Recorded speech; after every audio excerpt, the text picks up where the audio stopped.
Kinggan po ninyo mga idol, si Linyo nandito. Tungkol po ito sa hinulaan po niyang digmaan na mayroon pong susunod sa Iran. Anong nangyari?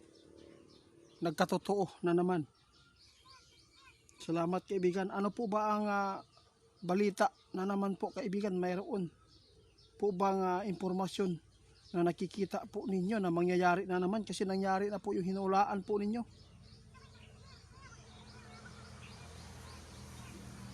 Diyos ko mga idol, grabe na.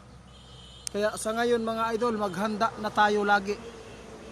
Kung maari, hindi pa naman tayo nakasagupa ng gulo dito, digmaan, yung lagi namin binabanggit, magtanim talaga tayo dahil po nakita ng ating kaibigan na ang mga pagkain ay pwedeng maubos na sa merkado. Oh,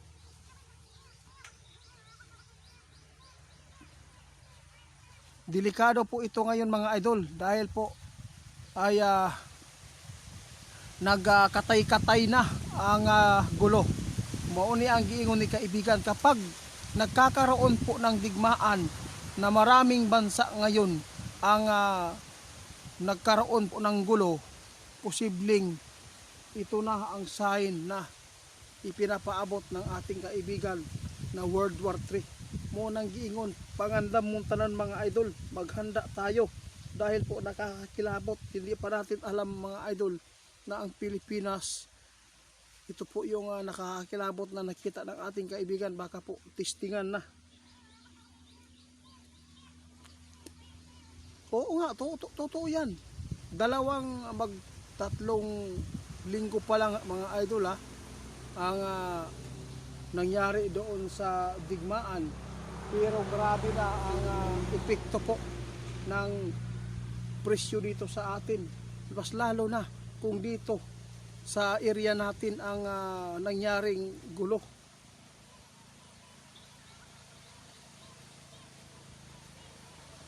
Sabi ng ating kaibigan, kailangan ninyo maghanda lagi.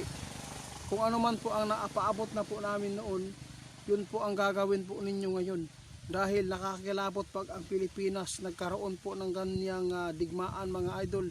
Maraming mga bata at maraming mga tao ang pwedeng magkasakit dahil sa gutom. Dahil wala na po silang maibili ng mga pagkain dahil hindi na tayo makapagtrabaho pa ng hindi. Anong tawag dito kaibigan? Nakalimutan ko yung binanggit po niyo ngayon. Kaibigan?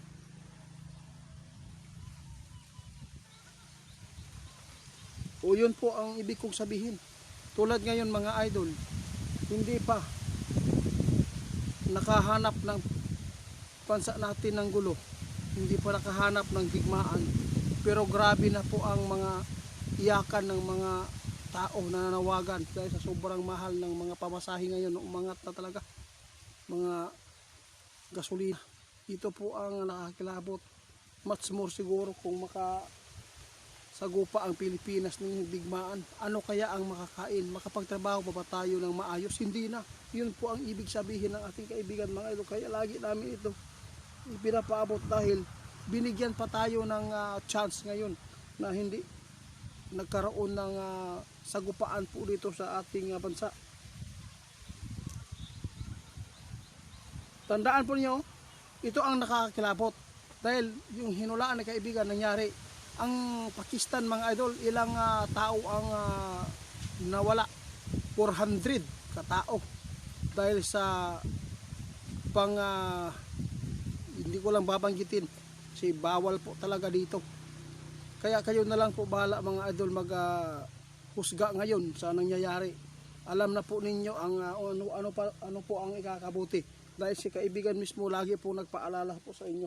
Kaya maraming salamat po sa mga tao na sumusuporta sa amin, lalo na sa mga nagpapaabot.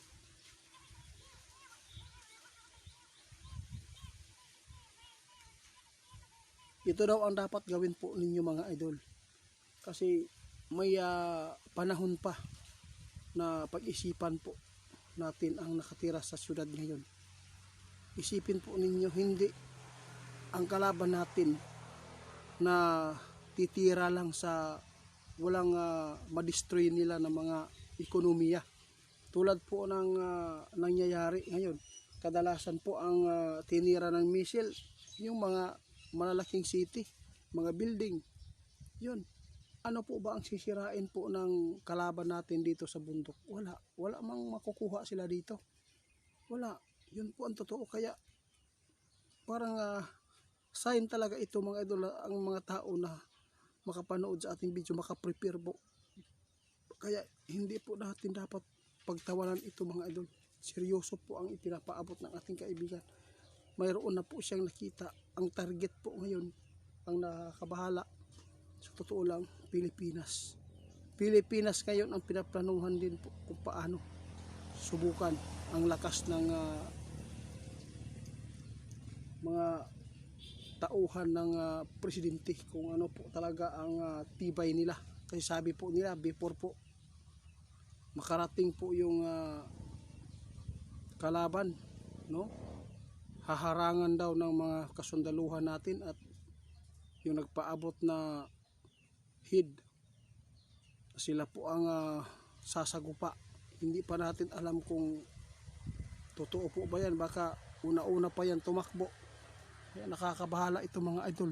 Kailangan po natin na paghandaan itong mangyayari, dahil ito na po ang sign talaga na nakasulat sa Biblia na bansa versus bansa mga idol. Simbahan versus simbahan. Yun po ang ating dapat ngayon bantayan, dahil binigyan tayo ng chance kayo na makapaghanda tayong lahat. Yung nasa Manila, mag-ingat po kayo mga idol. Kayo po ngayon ang punteriya din